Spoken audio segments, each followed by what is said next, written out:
Tonight, as the world mourns the passing of Queen Elizabeth II, King Charles III pays tribute to his mother in his first address as Britain's new monarch. I speak to you today with feelings of profound sorrow. King Charles vowing to carry on his mother's legacy as the monarchy prepares to usher in a new era. Plus, I feel like people with disabilities aren't seen, like we're treated like luggage, like cattle. a Toronto woman's electric wheelchair is badly damaged on an Air Canada flight, leaving her unable to attend an accessibility conference. And what we've seen is an appetite from the community to get out, get on the street, reconnect with your neighbors. It's going to be a busy weekend in the city. Besides TIFF, there are dozens of other events happening, and it has police warning people to be prepared for road closures and transit disruptions. Good evening, I'm Kelda Yoon. The Commonwealth had its first glimpse today of the new royal era. In an address, his first as the new monarch, King Charles III bid farewell to his mother, Queen Elizabeth II.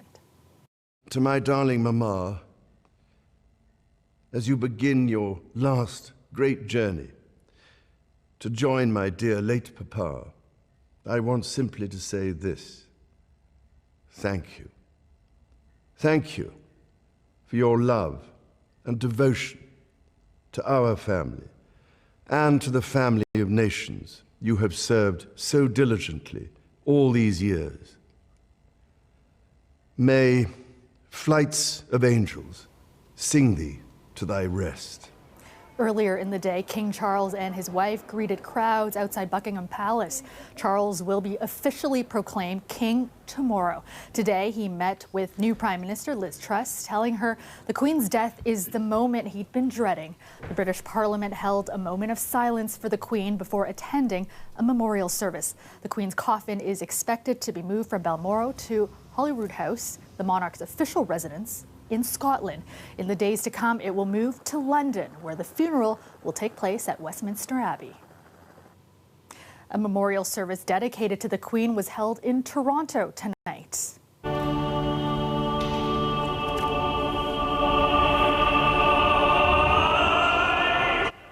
People gathered at St. Paul Church on Bloor Street. A vigil was held before the memorial service began, and a book of condolences was put out for people to sign. A book of condolences was also set up at Queen's Park and at other government buildings like Toronto City Hall beginning today, giving people a chance to pay their tribute to the Queen. Chris Glover has more on the outpouring.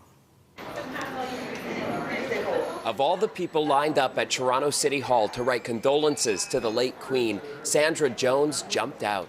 I got the hat, and I've got all of the memorabilia here showing that I was there in person.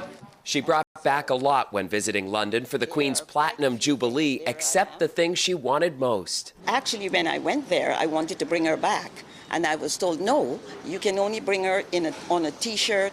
But it's everything in her heart she'll really hold on to. Oh, I love the Queen. I thought I was a princess because I'm the first child, first girl. And so I always thought that I want to be like her. When you meet somebody like that, you're not quite sure what to say because, these are people that you've seen, their pictures on money. An awestruck John Tory met Elizabeth II several times, always marveling at her character. Her late Majesty's dedication to that kind of dignity and stability and so on really helped to reinforce in this city the values that I think have guided us to the kind of success we've enjoyed as a city. The sites she visited during her 7 official trips to Toronto, including the Royal Pew at St. James Cathedral, today holds special significance. Near the spot where she sat at Queen's Park in 2010, a portrait sits between yet more books of condolences. I wrote that I used to have a kind of figurine of her on my desk ever since I was a kid.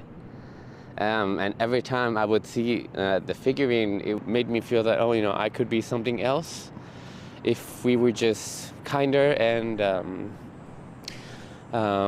willing to reach out to other people. Clearly, Harry was quite young there, Dawn Bowden has a massive collection of royal memorabilia. At 4 years old, after a 4-hour train journey, she saw the Queen's coronation in person. It made it very tangible that she was a real person. And not only that, growing up the generation I did, she was a woman in charge, not a guy. So that to me was like, so women can do anything. Now from her home in Ontario, she's making the even longer trek to England to see the Queen's funeral in person. I always knew I would try to. After going to the coronation, it was in my heart, I knew I would want to go back for the funeral. One of the things that struck me yesterday and again today as I've been speaking with people is how for so many people, including the mayor of Toronto, as they see and think about the death of Queen Elizabeth, they're also reminded and getting so many memories of people that they've lost in their own lives. Yet another example of how the Queen is bringing people together, connecting people, even in her death. Chris Glover, CBC News, Toronto.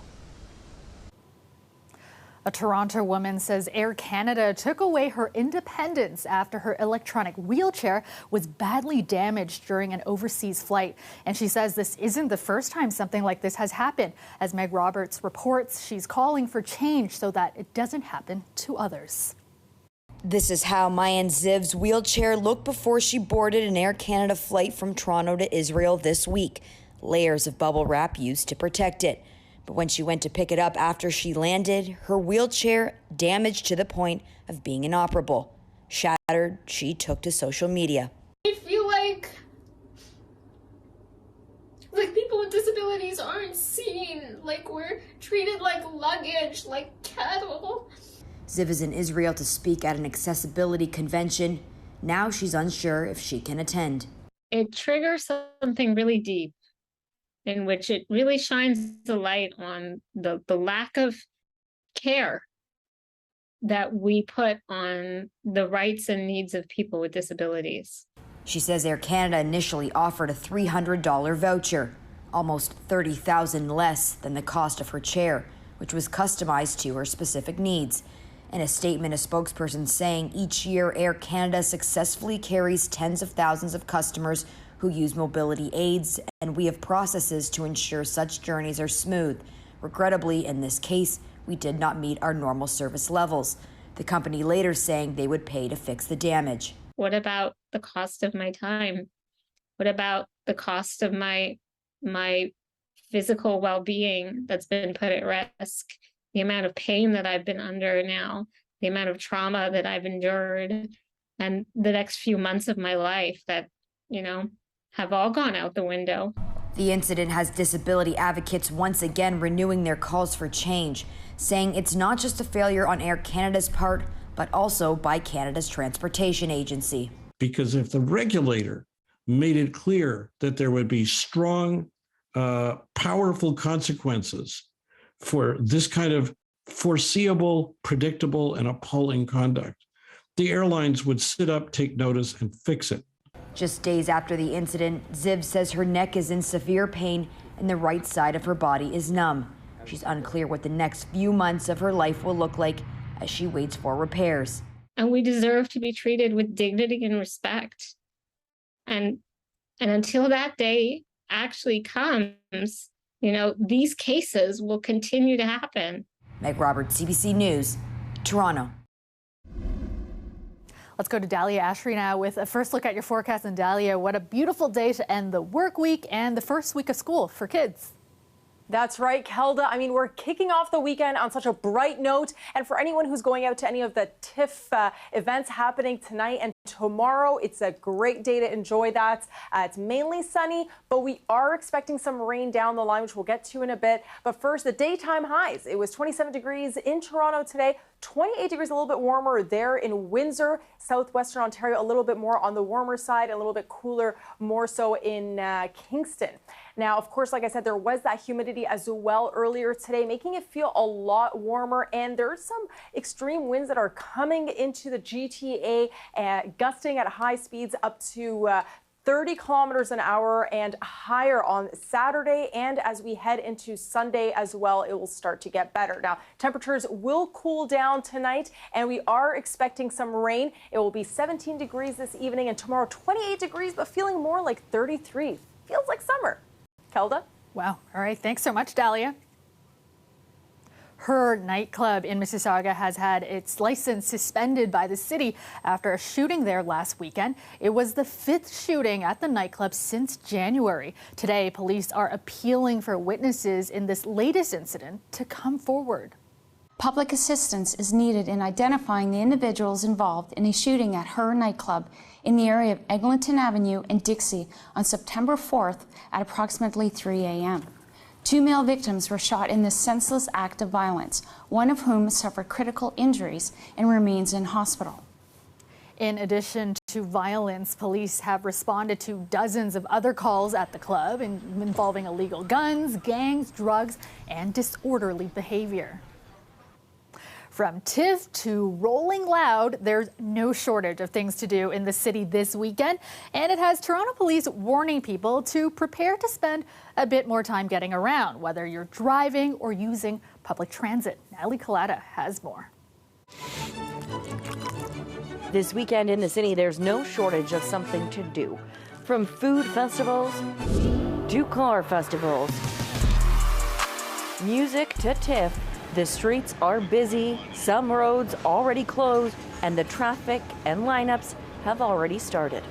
Glad that we can have a festival again for movies. We are from China and we are students here. We just visited the TIFF and want to have a look at Taylor Swift. It's super exciting because we haven't been able to do this. It's our first TIFF as well, so we've been here all night. There are more than 80 events happening in and around Toronto this weekend.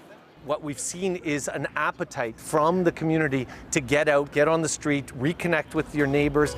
So much so that in the West End, preparations are underway for what's expected to be a record year at Taste of the Kingsway. Typically, we look to around 275,000 attendees over the 3 days. However, based on the experience we've had from festivals earlier this summer, I'm guessing now we're going to see somewhere around 350,000 folks come through. None of it surprises this artist and scholar. We're definitely in a moment where we're seeing a renaissance. All of the creative explorations that people have been doing over the last 3 years. You know, a lot of shows are opening, a lot of theater productions are opening. There's really exciting cultural production happening in the city. To prepare for it all this weekend, roads have been closed and extra police are on hand. My message to anyone who plans on visiting the city of Toronto, give yourself lots of time to get to your destination. Expect traffic delays. Pre-plan your route to get to where you want to go, and if you can, take public transit if it's available to you. And with so much going on, there really seems to be something for everyone. So pace yourself, take your time, do one thing a day and just try out new things. There's lots of creative production happening in areas outside of the downtown core. Maybe experiment in a new neighborhood and see what's happening in your city. Natalie Collada, CBC News, Toronto. Welcome back. A Markham woman who was mistakenly declared dead by Service Canada is demanding answers. Teresa Shum said she found out the government agency considered her deceased back in February, forcing her to spend months on the phone and making trips to Service Canada to try to get it fixed. As Talia Ricci reports, the woman wants to know how this happened and why it took so long to prove she's very much alive. At first, Teresa Shum and her husband thought it was funny when she learned she was marked as dead on her Service Canada account last October. We were really taken by surprise, like I am right at home with him. But she assumed proving she was alive would be fairly easy. The humor quickly dissipated when she realized this would not be an immediate fix. First, she had to clear it up with the CRA. So after 3 interviews, then they say, okay, now we're sure you're not dead, so we are going to change the record. But then she said the CRA told her to contact Service Canada because that's where the information came from. Every call is a 3 hours wait. Every agent is giving me the answer like, it will be taken care of. I cannot apply for my CPP. I cannot apply on my OAS. And I actually tell my MP that could have a financial impact on me because I am retired, right? I have no other income. Shum said she also waited in lines for hours at Service Canada trying to get this fixed. She had to go back twice because the first time they missed a form. The process was taking months. The information was sent to every single department fast. But when I want to correct it, it takes me almost a year to do it. The inconvenience, the frustration, the time, the effort I waste is not good. The Canadian Taxpayers Federation says it's not appropriate that the taxpayer is expected to spend so much time rectifying a government error like this. Clearly, that's a huge error on the part of these government agencies, and they should be the ones working around the clock to fix this, not the person that was ultimately impacted by this. The simple solution is to have somebody dealing with this one particular issue. It's somebody coordinating at the federal level who just handles these problems, because they're not unique. Service Canada said on August 31st it was finally able to clear up the problem and Shum can now access her account. It called the instance unusual and said it's investigating how the error occurred. Shum wants to know how to and also why it took so long to fix.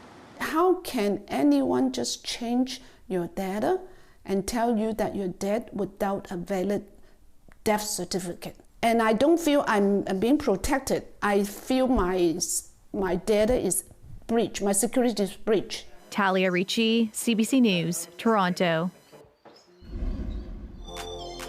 And you are looking at a live shot of the Toronto skyline. Clear skies tonight after another beautiful sunny day. Currently, it is 22 degrees in the city.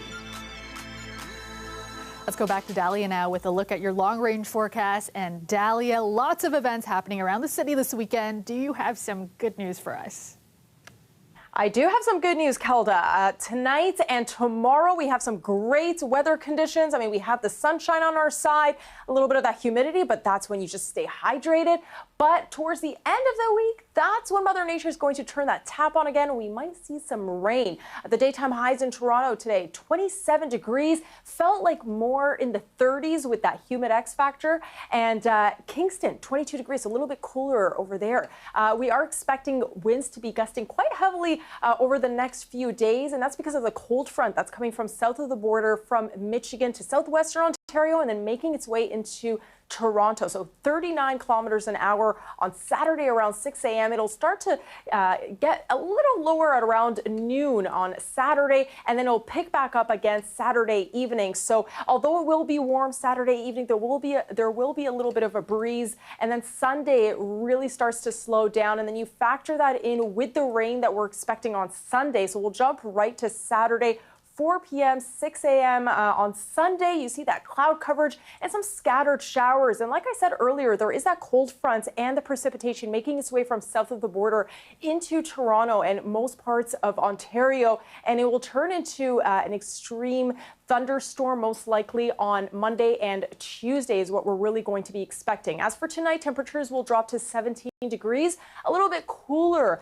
in Oshawa, 15 degrees. But overall, across the Golden Horseshoe, we're seeing cooler temperatures this evening. Clear I was going to say summer night, but that's what it feels like because it's not that cold yet. Even though we're in September, tomorrow it's going to feel like 33 degrees. And over the next few days, so Saturday, Sunday, we see a little bit of those dry conditions. 40% chance of rain on Sunday. It really starts to pick up on Monday and Tuesday with that risk of a thunderstorm. So swap in your sunglasses for those umbrellas. Kelda? Thanks so much.